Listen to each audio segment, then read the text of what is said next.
धन्यवाद ईश्वर।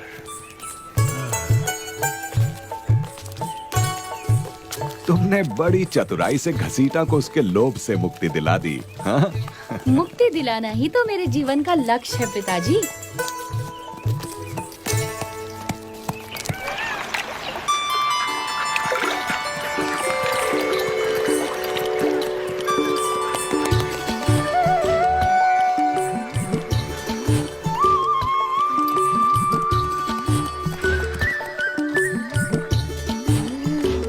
सुखनंदन, मुझे अपने मित्र वेणी, माधव और प्राग बहुत याद आ रहे हैं।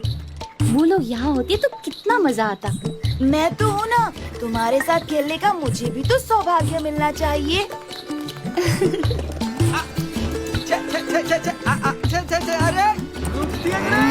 इधर इधर इधर इधर घास बहुत मीठी है, इधर घास चलो। इधर इधर अरे इधर इधर चलो चलो। शाबाश चलो। या लाल मोहर, इतनी सारी गायों को तुम अकेले कैसे संभालते हो? मेरी आवाज का जादू है, मजाल है कोई भाग जाए।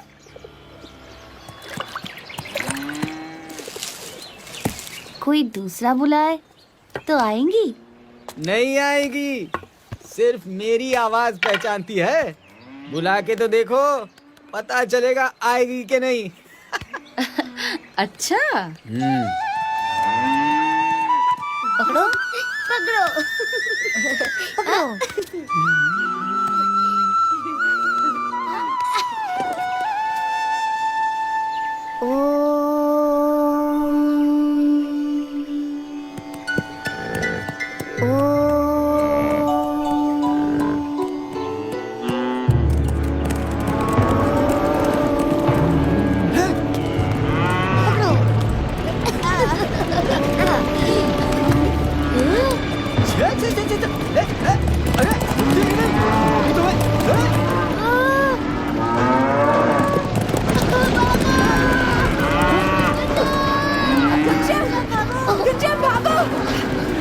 सुखनंदन, अरे गाय हमला नहीं कर रही हैं। मैं गायों को बुला रहा हूँ।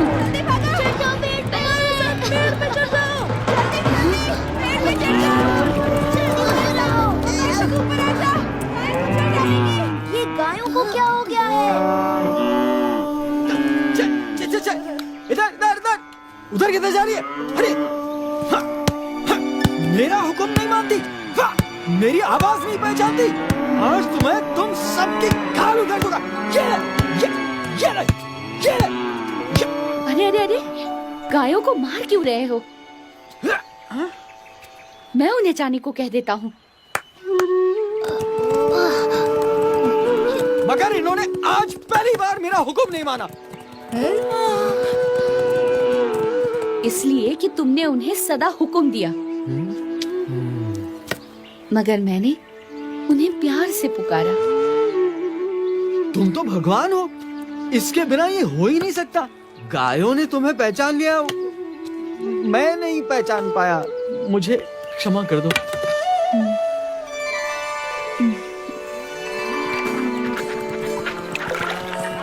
घनश्याम प्रभु, मैं चला। चलो चलो चलो चलो, चलते हैं, चलो। अरे ये खून कैसा? अरे ये तो घनश्याम, घनश्याम तुम्हारी दाहिनी जांघ से तो खून बह रहा है। कुछ नहीं, एक सूखी ठूंठ घुस गई। जल्दी से घाव धो देते हैं, वरना जहर फैल जाएगा। तुम चिंता क्यों करते हो? सब ठीक हो जाएगा।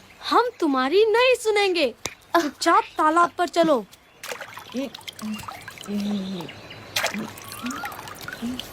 अरे खून तो रुक ही नहीं रहा। घनश्याम को जल्दी से किसी वैद्य के पास ले चलते हैं। वैद्य? अरे पर वैद्य तो यहाँ से कोसों दूर दूसरे गांव में रहते हैं। वहाँ तक पहुँचते पहुँचते तो घनश्याम का सारा खून बह जाएगा। अब क्या करें? जल्दी जल्दी कुछ सोचना पड़ेगा। इसी बीच देवों के वैद्य अश्विनी कुमार प्रकट हुए, जिनके पास किसी भी प्रकार के घाव का औषधीय इलाज होता है। बच्चों, तरगांव यही है? हाँ, बलदेव दुबे का घर किस तरफ होगा? यहाँ पास में ही है। ये उन्हीं के घर का लड़का है। इसे चोट लग गई है। हम इसका खून रोकने की कोशिश कर रहे हैं, मगर खून रुक ही नहीं रहा है। लाओ, मैं देखता हूँ।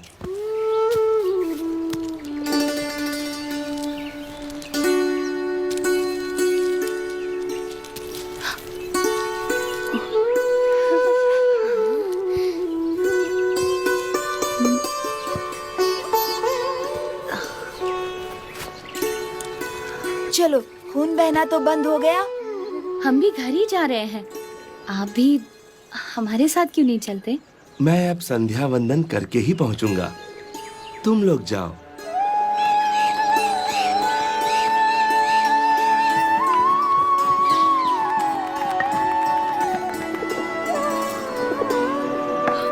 अरे हे राम, ये क्या हुआ? कैसे चोट लगी? कहीं कहीं गिर गए क्या? कुछ नहीं भाभी, खेल खेल में तो लगती ही रहती है। ये पट्टी भी खेल खेल में ही लग गई। देखो तो।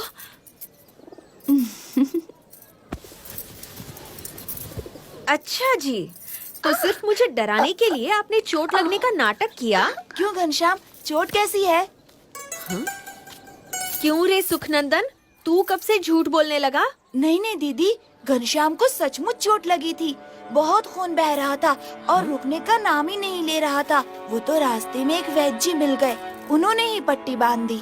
अच्छा, अगर तू सच बोल रहा है तो इतनी जल्दी घाव कैसे भर गया? ये देख। वो तो आप वैद्य जी से ही पूछ लीजिएगा। वो आप ही के घर तो आ रहे थे, अभी तक नहीं आए।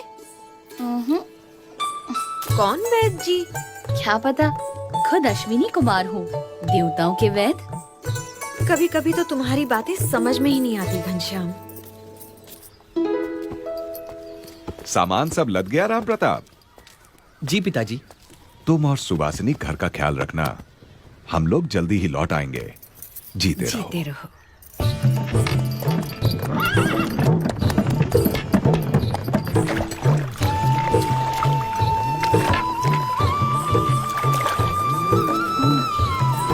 और कितनी दूर है? ज्यादा दूर नहीं है।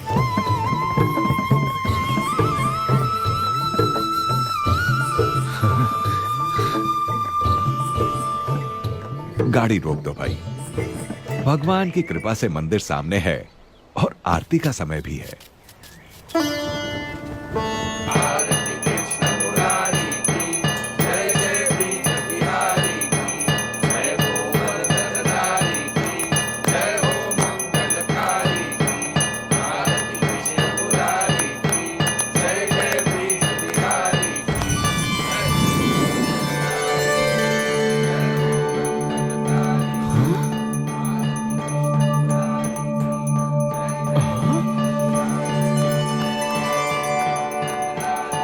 अरे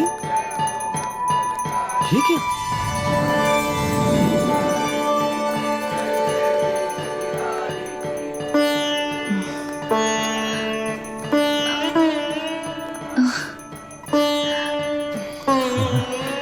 लगता है ठाकुर जी की तरह आप लोग भी मूर्त बन गए।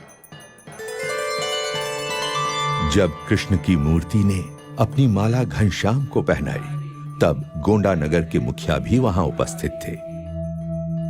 उन्होंने जब अपनी आंखों देखी ये चमत्कारिक घटना कह सुनाई, तब राजा गुमान सिंह को उनकी बातों पर विश्वास ही नहीं हुआ।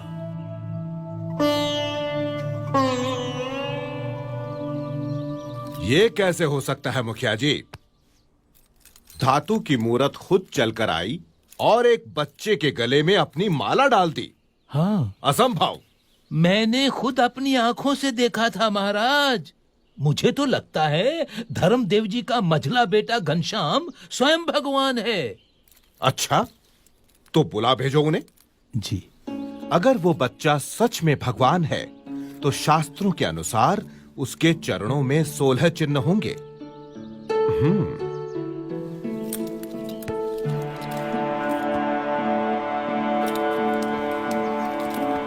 प्रणाम महाराज।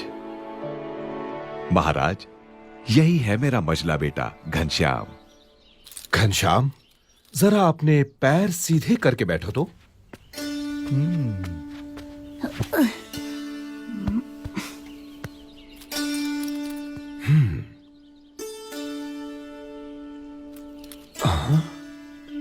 दाहिने पैर में अष्टकोण, ऊर्ध्व रेखा, स्वस्तिक, जामुन, जव, अंकुश, केतु और पद्म। बाएं पैर में त्रिकोण, कलश, गोपद, धनुष, मीन, अर्धचंद्र और व्योम, यानी भगवान के 16 चिन्ह विद्यमान हैं। दोनों पैरों में ऊर्ध्व रेखा अंगूठे और तर्जनी के बीच से पौ के तलवे की ओर जाती दिखाई दे रही है। अरे अरे, ये तो साक्षात भगवान के चरण हैं।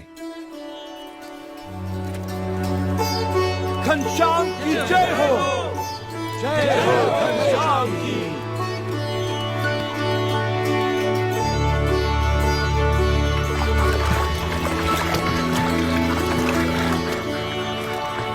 काशी, भारत की विद्वत नगरी, इसलिए शास्त्रों में इसी प्रकार ज्ञान की नगरी, कि मनुष्य मात्र को शास्त्रार्थ सभाएं यहाँ का नित्य क्रम है।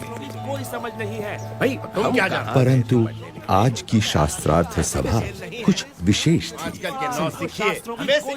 ये चाहे कुछ भी कहते रहे, भगवान तो निराकार, लेकिन इन शास्त्रों के आपके मानने या न मानने से क्या होता है? नहीं हो जाता। सत्य और असत्य के बारे में ये क्या जानते हैं? शास्त्रों के अनुसार शांतम शांतम विद्वानों, शांत हो जाइए।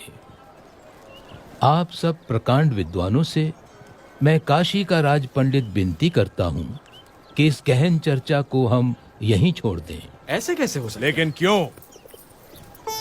क्योंकि आज इस गौमठ में महान विद्वान धर्मदेव अयोध्या से पधारे हुए हैं और साथ में विराजमान हैं उनके सुपुत्र श्री घनश्याम।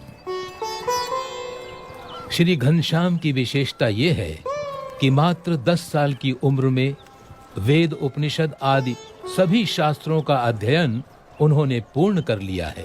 अरे अद्भुतम, अद्भुतम। इतना ही नहीं, अपनी तीक्ष्ण बुद्धि से घनश्याम ने सभी शास्त्रों का सार तत्व भी निकाल लिया है। अरे इतनी छोटी सी उम्र में इतनी विद्वता, ये तो कोई असाधारण बालक है। ये तो बिल्कुल असंभव है।